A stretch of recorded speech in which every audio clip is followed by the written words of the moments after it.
안녕하십니까. LS증권 글로벌 상품영업팀 김예진입니다. 반갑습니다. 안녕하세요. 네. 안녕하세요. 이번 8월은 뉴스에서 가장 많이 보인 단어가 역사적인이었던 것 같아요. 역사적인 변동성, 역사적인 급락, 역사적인 투매 이러면서 사실은 투자하시기에 참 어려웠던 한 달이 아닌가라는 생각이 듭니다. 이런 장에서는 대체 어떻게 해야 되는지 두 분이 한번 뉴스를 요약해 주시죠. 일단은 뭐 알고리즘 트레이딩이라는 이 블랙 먼데이라는 왜 빠졌냐, 침체다, 뭐 이런 얘기들이 어마무시하게 나왔는데 그냥 꿈 꿨다 생각하고 딱 2주를 빼버리면 제자리에 있기 때문에 그건 네, 맞죠. 괜찮은 것 같습니다. 그냥 마음을 비우고 그래야 될 것 같고. 근데 왜 안 이게 샀을까요? 그래서 빠졌을 때. 그러게요. 이게 네, 확실히 결과론적입니다. 지나가면 쉬운데 그렇죠. 네, 지나가면 쉽습니다, 항상. 그 뭐 뉴스랑은 상관없는 얘기지만 매번 이제 저희 트레이딩 할 때 얘기가 바다에 뛰어드는 심정으로 사야 될 때 사야 된다. 이런 얘기를 했었어요. 풀업할 때. 여기는 바다에서 뛰어드는 것 같을 때. 예. 이번에도 딱 그 느낌. 못 살 것 같은 느낌일 때 무조건 사야 되는 느낌. 예. 바다에 뛰어들면 죽잖아요, 원래. 그죠. 예, 그런 시합도 느낌을. 안 보일 때. 네, 그때가 이제 딱 들어갈 때였는데 이번에도 역시 그랬다라는 생각이 듭니다. 근데 이번에는 조금 이제 달랐던 게 그러니까 뉴스를 보시다 보면은 알고리즘 트레이딩, 뭐 네. 퀀트 전략 이런 뉴스들이 생각보다 많이 나와요. 맞아요. 근데 제가 이제 이 뉴스들을 뽑으면서 이제 드는 생각에 알고리즘 트레이딩은 시장을 뺄 수 있다? 없거든요. 알고리즘 트레이딩 그냥 기계로 매매하는 걸 알고리즘 트레이딩이라고 그러는 거잖아요. 근데 알고리즘 전략이 문제인 거지. 그래서 이제 그 퀀트 전략 때문에 알고리즘 전략 때문에 급락을 한 것인가? 그럼 이게 왜 이렇게 됐는가라는 뉴스들이 굉장히 많이 나왔는데 이게 첫 번째 변동성 관련돼 있는 퀀트 트레이딩들 때문에 170빌리언 에 셀링이 있었다. 예. 이런 뉴스들이 블룸버그에 떴어요. 그러면서 지금 빨간색으로 나온 게 이게 8월 6일 날짜 뉴스거든요. 그러니까 8월 5일 날 빠졌잖아요. 네. 월요일 날. 그래서 나온 거죠, 이제. 6일 날 바로. 그래 놓고 이제 셀링에는 볼로트리티 컨트롤 펀드가 셀링을 했다. 주식을. 그럼 이제 볼로트리티 컨트롤은 또 뭐야? 그죠? 예? 변동성 컨트롤은 또 뭐야? 그래서 이런 이제 전략들 때문에 결국 이런 문제가 발생을 했는데 왜 뭐 그다음에 이거 말고도 이제 또 뒤에 나오지만 엔캐리 트레이딩 그쵸. 얘기도 나오고 그래서 이 여러 가지 얘기가 나오는데 보통 이제 기계적인 매도였다라는 부분에 대해서는 이제 다 같이 동의되는 거고 이 날짜 뉴스만 해도 이 변동성이 커져서 7,800억 불이 더 매도가 나올 거라고 뉴스가 나왔었어요. 근데 실질적으로는 바닥이었죠. 그쵸? 그렇죠. 지나서 보면 네. 그렇죠? 7,800억 안 나왔죠. 안 그죠? 나왔죠. 그 다음에 변동성은 급등을 해서 2020년 이후로 최고. 서브프라임 때, 코로나 때 세 번째였어요. 근데 그때 분위기와 지금 분위기는 완전 다르죠, 그죠? 근데도 생각해보면 코로나 때도 급락했다 급등했잖아요. 맞아요. 그죠? 그래서 이제는 빠지면 더 생각보다 사람들이 더 사겠구나 이런 생각이 그때보다 들었어요. 훨씬 더 빨리 반등했죠. 이번에. 네, 그래서 더 빨라지는 것 같아요. 더 짧아지고. 네, 그런 느낌. 그리고 지금 이거는 그래서 결국은 펀더멘탈보다는 가격 변동에 반응하는 리스크 페리티 변동성 타겟 전략 이런 와. 게 매도 주문을 했다. 이게 뉴스에 나오는 내용이에요. 하하. 그래서 야, 이거는 그래서 그냥 이 어쨌든 파생 관련돼 있는 이제 저희가 채널이니까 네. 그래서 다음번에 이거에 대해서 한번 심도하게 한번 얘기를 해봐야겠다라고 해서 그건 따로 준비를 하고요. 그래서 이 퀀트 전략 때문에 급락했다는 부분들은 맞다라고 생각이 들어요, 저는. 예. 그리고 이제 두 번째 뉴스를 이제 가져온 게 이제 빅스 급등. 과연 조금 아까 저희가 얘기했지만 빅스가 이렇게 급등할 일이었냐. 그렇죠. 예. 근데 결론적으로는 이제 제가 그 날짜에 다른 이제 채널 얘기하면서 그랬거든요. 그냥 이거는 손절매 당한 거다. 반대매매 나갔다. 그래서 이렇게 올라간 거다. 그래서 빅스 선물은 안 올라갔다. 이렇게 얘기를 했었거든요. 근데 나중에 보니까 이제 블룸버그 뉴스에도 거의 유사하게 써 있더라고요. 그러니까 심리 자체가 급등을 했는데 선물의 상승폭은 훨씬 작았고 그 이유는 뭐냐면 반대매매 매도 호가 스프레드가 벌어지면서 실제로 반대매매 청산이 나가면서 위로 급등했던 거다. 지수만. 그래서 지금 현재로 빅스 선물 같은 경우도 빅스 옵션 같은 경우도 빅스 지수로 결제를 안 하고 빅스 선물을 딜리버리 하는 걸로 바뀌고 있더라고요. 그래서 일단은 이 이제 지수로 세트라기가 무섭다라고 이제 바뀐 거죠. 실제로 해지도 안 되는 거고 딜리버리 할 수도 없는 건데 누군가가 맨 마지막에 한번 팍 밀면 바뀌니까. 그래서 빅스 선물하시는 분들은 조심을 해야겠다. 그리고 이제 두 번째로 보시면은 똑같이 이제 뉴스인데 레코드 빅스 스파이크. 이것도 역사적인 아까 처음에 말씀하신 것처럼 역사적으로 그렇게 해서 실제로 대규모 그 날짜에 떨어진 돈이 6조 4천억 달러래요. 아, 빠진 금액이. 그래서 또 여기 뉴스에서는 이제 엔캐리 트레이딩, 알고리즘 매도 등 다양한 요인들이 있었다라고 얘기를 해요. 그리고 이 변동성 급등은 1990년도 이후에 하루 동안에 가장 큰 우와. 포인트로 올라간 거래요. 42포인트. 네. 그래서 65.73까지 찍었었어요. 그리고 종가는 이제 뭐 한 30몇에 마감을 했지만, 그래서 결국은 이게 단기 트레이딩에서 발생한 거다. 옵션 매도 전략이랑 개별 종목 옵션, 변동성을 매수하는 전략이 있어요. 그걸 이제 디스퍼전 트레이딩이라고 그러거든요. 근데 그런 것까지 뉴스에 나와요. 그래서 야, 정말 이거는 정말 이제 복잡해지는 거를 이제 다 사람들이 알아야 되나? 이런 것까지 뉴스에 써야 되나? 이런 생각이 들어서 가져와서 이제 제가 알려드리려고 합니다. 이제 어떤 게 디스퍼전 트레이딩인지, 뭘 하는 건지는 알고 있어야겠다. 그쵸. 예, 그래서 이제 그런 얘기를 하려고 하고요. 그래서 그 전략들 때문에 평상시에는 굉장히 안정적인 수익을 창출할 수 있는데, 이렇게 이벤트가 발생하면 상관관계가 똑같아지는 거잖아요. 지수도 떨어질 때 주식도 떨어지는 떨어지는 거죠. 그런 경우에 이제 다 손실이 나요. 그러면 반대 매매가 나가는 거죠. 그러면서 실제로 트리거를 시켰다. 그래서 지금 시장의 역학관계상으로 봤을 때는 옵션 규모도 점점 커지고 단기 옵션들도 커지고 이래서 이슈가 발생을 하고 있다라는 뉴스가 또 하나가 있었고, 또 그 빅스 관련해서 뉴스 중에 또 세 번째로는 똑같은 빅스 뉴스예요. 근데 이제 왜 이렇게 됐냐라는 거에서 제로 DT 옵션이 무슨 뭐 아마게돈 맞는다 이런 뉴스 되게 많았잖아요. 근데 유사하게 관리 문제가 있었다, 이거가. 그러면서 당일날 같은 경우는 이렇게 변동성이 커졌음에도 불구하고 제로 DT는 평상시 대비에 26%밖에 거래량이 안 되는 수준이었대요. 당일날. 저도 뭐 리얼타임으로 못 봤으니까 모르겠지만, 한마디로 변동성이 너무 높아지니까 제로 DT를 다 거래를 못 한 거예요. 너무 비싸게 거래되니까 아무도 사는 사람도 없고, 파는 사람들은 무서우니까 더 높이 내고. 그래서 결국은 이런 문제들이 그 과거에 있었던 옵션들이 만기가 한 군데에 있으면서 제로 DT들이 체계적이고 구조적인 펀더멘탈이나 이런 매크로 리스크가 다시 나타날 경우에는 결국은 제로 DT 옵션들이 만기가 긴 옵션들에 비해서 해지가 잘 안 된다는 거예요. 왜냐면 오늘로 끝났잖아요. 그쵸. 근데 변동성이 보통은 한번 급등을 하고 나면 유사하게 계속 유지가 되는 경우도 있고, 해지가 하루마다 하려면 그 다음날 하려면 완전히 비싼 걸 또 사야 되잖아요. 떨어질 때까지. 그런데 이 뉴스도 8월 6일자 뉴스예요. 근데 실현되는 지금 와서 돌이켜보면서의 생각은 뭐냐면, 그냥 이틀 있다 빠졌어요. 제로 DT의 변동성이 이렇게 높아진 상태대로 계속 있을 거라고 생각을 하고 이 사람은 쓴 것 같아요, 뉴스는. 근데 실질적으로 지나서 보니 변동성은 다시 10%대로 내렸어요. 바로 한 3일, 4일 만에.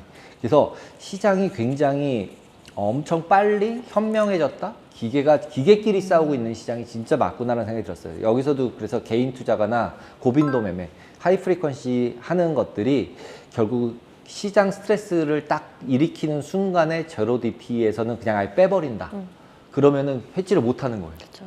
해지를 매일 이제 JP모건이나 이런 데들 이제 ETF나 이런 옵션 거래되어 있는 ETF들 나올 때 어떤 식으로 되어 있냐면, 이제 풋옵션은 사고 콜옵션은 팔고 이런 식으로 되는 거 매일 하게 되는 전략으로 되어 있는 이제 ETF들이 있어요. 그러면 이제 옵션을 매매하는 입장에서는 걔네들 때문에 수급이 쏠리니까 방향성에 대해서 예상을 하고 매매를 해야 되거든요. 네네. 근데 이렇게 돼버리니까 거래가 안 되는 거예요.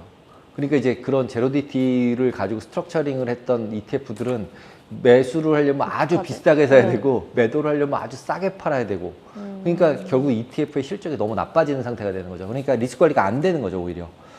그리고 이날 같은 경우 보면은 엔비디아 변동성은 매수하고 S&P 변동성은 매도하는 포지션들이 있었대요. 그래서 이런 포지션들도 상한가에 깨지면서 차익 거래라는 표현을 쓰더라고요. 차익 거래가 해제됐다.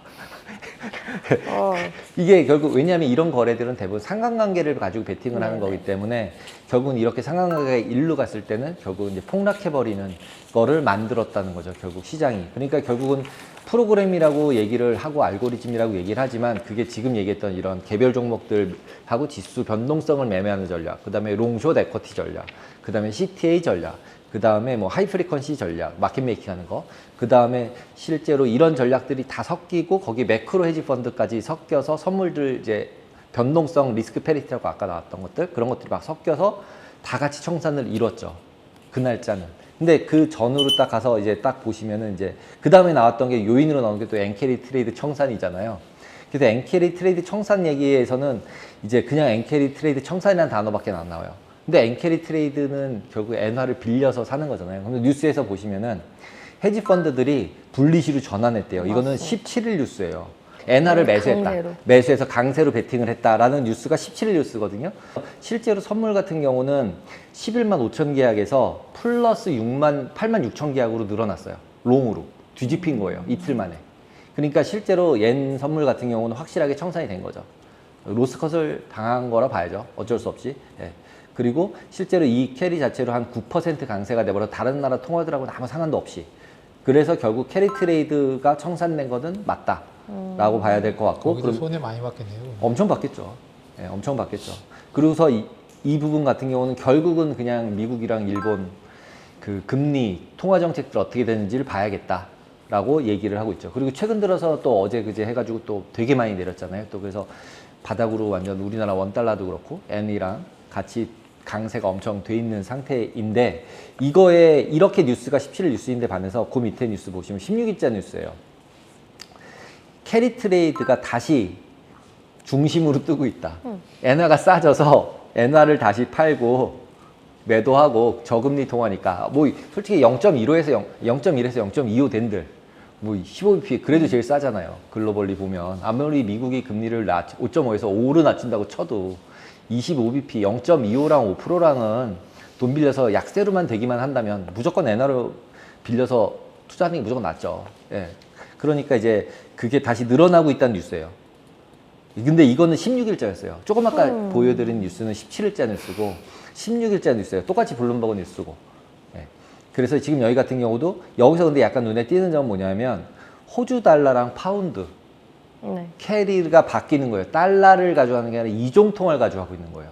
그래서 야, 이건 진짜 볼 거 너무 많아진다.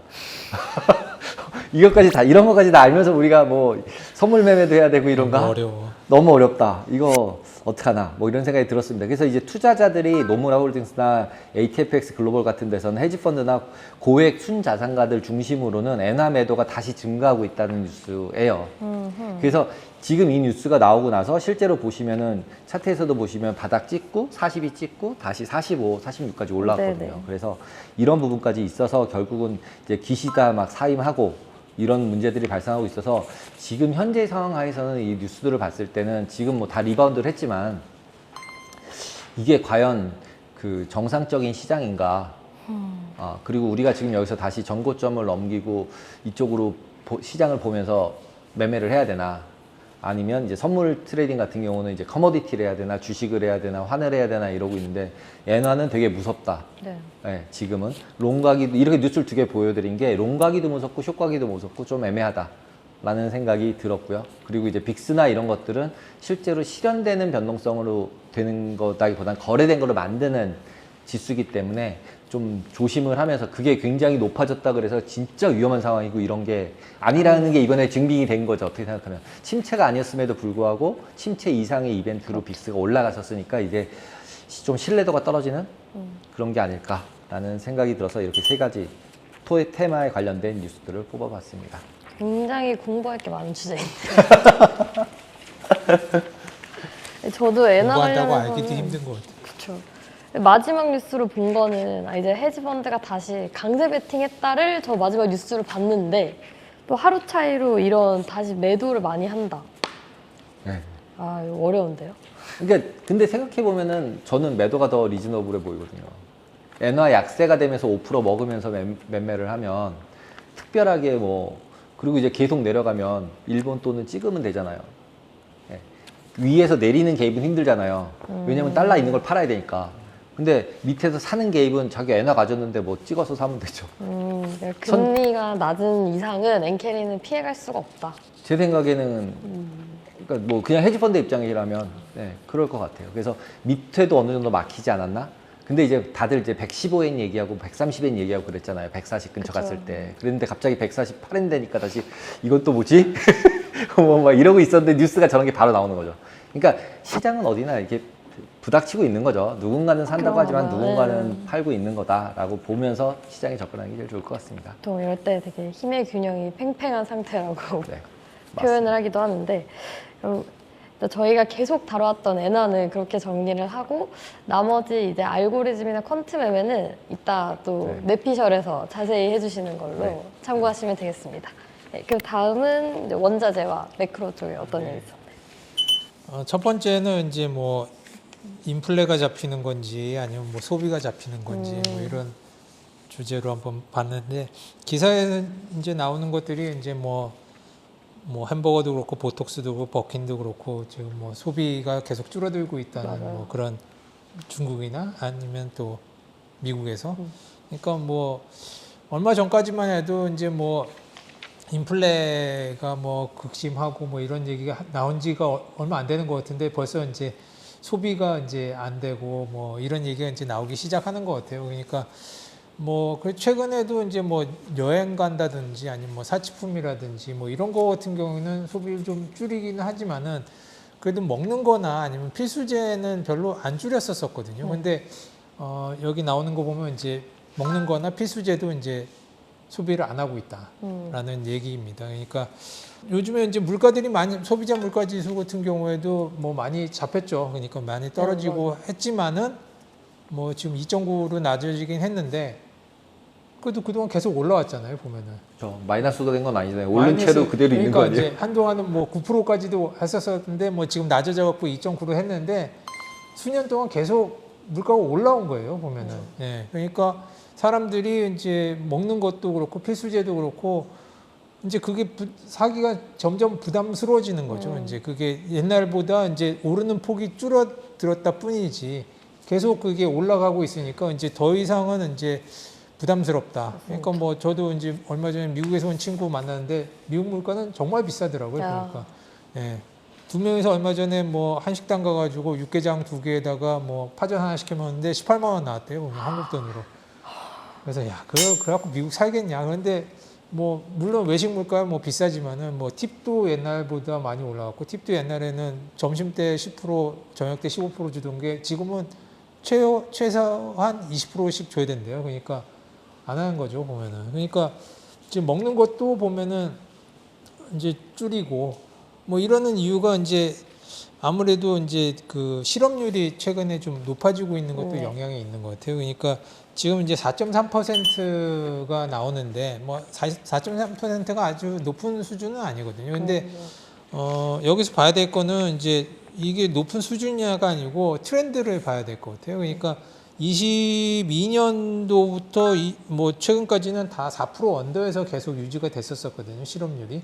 근데 이제 지금 뭐 6월 달에는 4.1%, 그다음에 7월 달에는 4.3% 이제 올라갔는데 실업률이라는 게 보면은 이게 한번 트렌드가 바뀌면은 한동안은 계속 유지가 되는 그런 특성이 있는 것 같아요. 그러니까 이게 뭐 올라락 내리락 하는 게 아니고 계속 유지가 되다가 올라가기 시작하면 한동안은 계속 올라가고 내려가기 시작하면 한동안은 계속 내려가는 그런 현상을 보이는데 지금은 이제 좀 올라가는 모습을 보이지 않느냐 이런 생각이 들고요. 그냥 일단은 고용이 이제 그런 실업률이 높아지게 되면은 뭐 즉각적인 영향을 미치죠. 소비도 줄어들 수밖에 없는 거고요. 그다음에 이제 투자도 줄어들 수도 있는 거고 또 부채도 부실화되기 쉬운 거고 뭐 이런 현상들이 이제 계속 발생을 할 개연성이 더 높아지고 있다는 거죠. 근데 뭐 아직까지는 이제 그 레이오프 해고는 높지가 않아 가지고 그나마 이제 좋긴 한데 이제 아무래도 이제 남아 있는 기간 동안에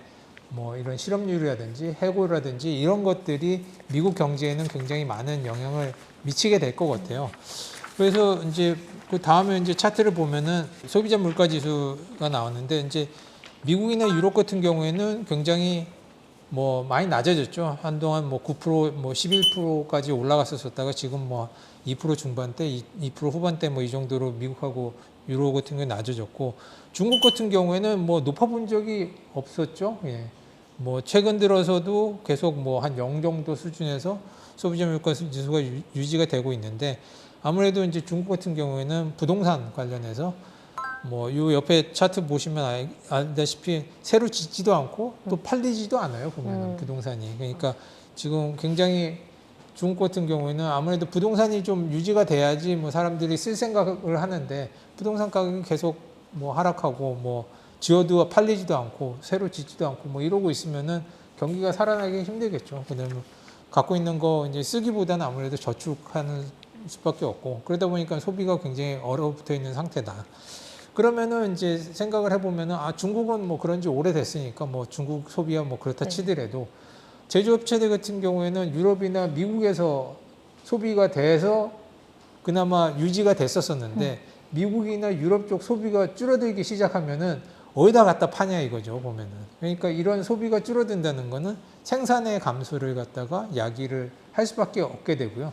그다음에 생산이 안 되게 되면은 원자재도 안 쓰겠죠. 예, 원자재 가격도 계속 하락에 영향을 미칠 것 같아요. 그러니까 이런 소비가 계속 위축이 되는 뭐 주식시장은 뭐 다시 리바운드 하고 이렇게 됐지만은 실질적인 소비 같은 경우에 살아나지 않으면은 원자재 시장은 당분간 좀 쉽지는 않을 것 같다라고 보여지고요. 그다음에 지금 뭐 보시면은 뭐 중동에서 그렇게 난리치고 뭐 있는데도 유가 뭐 잠잠하죠. 예, 잠잠하고. 예. 그다음에 뭐 구리 가격도 한동안 뭐 계속 올라간 것 같더니 5월 이후로는 계속 네, 하락세잖아요. 보면. 예, 그러니까 아무래도 뭐 중국이나 전반적인 소비가 안 되다 보니까 이런 현상들이 계속 발생할 것 같은데 소비가 계속 앞으로도 계속 줄어든다 그러면은 원자재 가격도 당분간은 좀 어렵다. 어렵다. 약세 쪽으로 계속 유지가 되지 않을까 이렇게 생각이 됩니다. 두 번째는 이제 트럼프냐 해리스냐 뭐 유가에는 어떤 영향을 미칠까. 그러니까 뭐 보면 오리무중이잖아요. 지금 뭐 트럼프가 될지 해리스가 될지 얼마 전까지만 해도 뭐 트럼프가 거의 다 된 것 같아요. 다 된 거 같았었는데 다시 이제 안 되는 걸로. 해리스가 좀 더 우세한 쪽이 많이 연설을 늘어지고. 참 잘하시더라고요. 네. 그러니까 트럼프는 뭐 계속 뭐 좀 이상한 억지 주장 같은 걸 좀 많이 하는 것 같은데 그래도 해리스는 보면은 나름 그래도 좀 그럼요. 설득력 있다. 설득력 있는 주장도 하고 지금 앞으로 갔을 때는 누가 대통령이 될지 뭐 좀 지켜봐야 될 것 같은데 이게 그럼 유가에는 어떤 영향을 미칠지 뭐 월스트리트 저널에서도 요 관련해 가지고 기사가 한번 났었었는데요. 누가 되는 게 오일이냐 가스 인베스터한테 뭐 더 유리한가 뭐 분석 기사가 한번 났었습니다. 그러니까 여기서 보면은 이제 그때 이제 바이든하고 트럼프하고 이제 토론회 한 다음에 네. 이제 트럼프 될 가능성이 높아졌었죠. 네. 그다음에 그래서 이제 그때부터 시작해서 바이든 이제 사퇴할 때까지 이제 유가하고 그 석유 가스 업체들 이제 ETF 이제 움직임을 봤었었는데 유가는 한 3% 빠졌고요. 그다음에 석유 업체 주가는 한 2% 정도 올라갔습니다. 그 이유는 이제 아무래도 트럼프 같은 경우에는 이제 그런 전통적인 에너지, 그러니까 석유나 가스 같은 업체들한테 좀 우호적인 입장을 취하고 있고 그렇기 때문에 이제 그쪽 좀 주식은 올라갔고 대신 이제 하락한 거는 트럼프가 되면 생산량이 늘어날 거로 예상이 되기 때문에 유가가 빠질 것으로 예상이 된다. 그렇기 때문에 업체들한테는 좋지만은 유가에는 좀 안 좋지 않을까라는 움직임을 보여줬었는데요. 실제로 이제 그 트럼프 때하고 바이든 때하고 그러면은 그 업체들한테는 좋았느냐 아니면 안 좋았느냐라고 비교해 보면은 실질적으로 봤을 때는 바이든 때가 훨씬 더 좋았던 것 같아요. 보면은 트럼프 때보다. 그래요? 네, 그러니까 여기 보시면은 이제 파란색이 영업 현금 흐름을 갖다가 나타내는데 한 3배 정도 좋아졌거든요. 바이든 때. 네, 바이든 때는 환경 규제를 많이 했거든요. 그러니까 뭐 가스나 아니면 오일이나 생산하는 데 있어서 환경 규제를 많이 하고 생산량을 갖다가 컨트롤을 하다 보니까 생산량도 안 늘어나고 네. 그러다 보니까 오히려 유가는 높게 형성이 되고 업체들한테 마진도 더 높고 그런 현상이 있었던 거죠. 근데 이제 지금 트럼프가 이제 전통적인 업체들한테 뭐 굉장히 우호적이고 맞아요. 많이 풀어주겠다고 부르고 얼마 전에 대통령 후보 수락 연설 때도 보면은 이때까지 역사상 뭐 한 번도 보지 못한 레벨로 생산을 늘리고 그러면서 미국이 에너지 우세국이 되고 그다음에 그런 남는 에너지를 갖다가 해외에 수출하는 그렇게 하겠다라고 이제 공언을 했어요. 자, 그렇게 되면은 뭘 뜻하냐면 얘기냐면 이제 환경 규제 다 없애고 생산량 늘리고 그러면 유가에 좋겠냐 이거죠. 보면은 제가 봤을 때는 트럼프가 당선이 된다면은 그리고 공약대로 그렇게 환경 규제 없애고 저기 늘린다 그러면은 제가 봤을 때는 가격은 약세로 가지 않을까. 유가 같은 경우에는. 왜 그러냐면은 지금 현재 가격도 소비가 지금 살아나지가 않고 공급 쪽에 그쵸. 이슈가 생겼는데도 소비가 지금 안 늘어나고 있기 때문에 지금 이거거든요. 그나마 지금 유지가 되고 있는 게 오펙 플러스에서 감산을 계속 하고 있기 때문에 그나마 이 가격이라도 유지가 되는데 미국에서 환경 규제 풀고 늘리게 되면은 뭐 보나마나 가격은 하락할 것으로 예상이 되거든요. 그래서 뭐 이런 부분에서도 한번 조금 뭐 유가나 이런 데 투자하시는 분 같은 경우에는 좀 관심을 가지고 미국 대통령 선거를 갖다 한번 보시면 좋지 않을까 싶어가지고 이렇게 한번 준비를 해봤고요.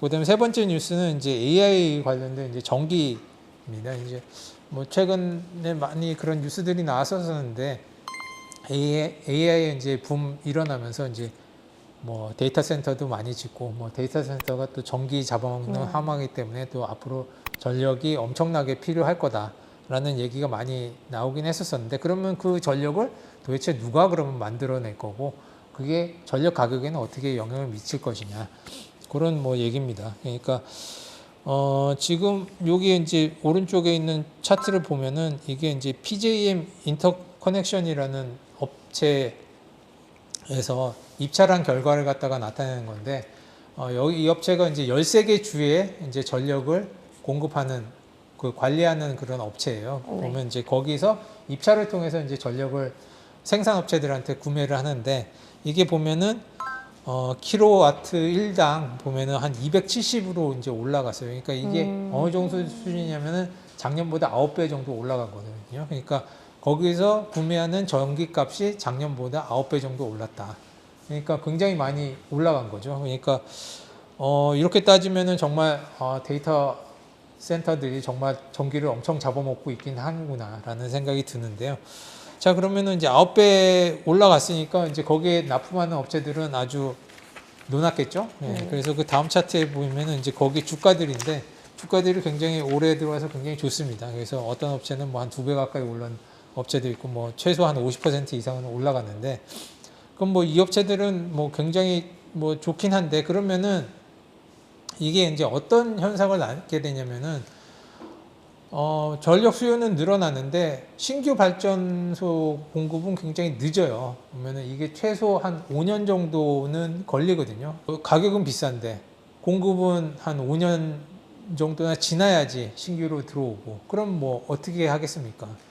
그럼 있던 거 아껴 쓰는 수밖에 없지 않겠습니까? 그러니까 지금 보면은 원래는 그러니까 미국에도 석탄 발전소가들이 굉장히 많이 있습니다. 그러니까 석탄 발전소들은 이제 굉장히 이제 앞으로 빨리 퇴출시켜야 된다는 저걸로 해가지고 앞으로 굉장히 많은 양들이 이제 퇴출이 되도록 이제 원래는 예정이 돼 있었었는데 네. 지금 보면은 작년 예측하고 올해 예측하고 완전히 바뀌었죠. 작년 예측보다 올해 예측이 한 절반 정도 덜 퇴출되는 걸로 바뀌었습니다.